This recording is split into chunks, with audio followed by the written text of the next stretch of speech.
Saru kaham jo tono narong ke tinio chung longkai region YBM modin ke ha press meet ma phayo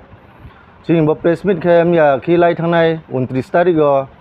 thum thai paro je gothnang mo ke bon tu chung sa press meet khen phayo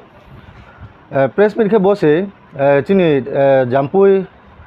hills ni mizo lusai brau chini thum thai para ni signboard YB signboard no brau no stock he phaimono bono chung longkai region YB ro mukha sawo arong ke brau no chung ke ha sirim chu bo tre bis kang ro boarding ke brau bo incident ke phaya mani ke tongme na ya ke chung pho ke ha YBM moding chung pho tre ching ha bak tor chung pho lan nai nai arong mi chung jo to Tripura ni chini jo to su NGO tongmo ro no chung sirio chung je thiong pho kau ba ke mi ya ki thanai gothna pho nai de para ste modem brau nai khainu ya ke no je ja pho ke phainang na alpha chung jo to kau ba ke bono brown no chung thang ye nang thu len ma bis kang ro bono chung habala na aru me tre wa chung mizo ro no request ke o brow pho kya NGO no chung pho no NGO se bole society o kya NGO tongo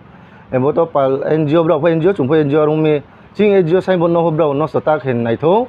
ke jo di se brow bono uchi uchi repeat ke tongnang si ke chung YB ro pho chung pho thir tong ya ungnai chung pho bis kang habak tolan pho nai nai arum bo ebro not bo strongly chung ka request kem se sibo sirim se arum bo suno chini tini ni press me ma phaimole arum me joto no tawa khak sang ma ya phayo joto no khak sa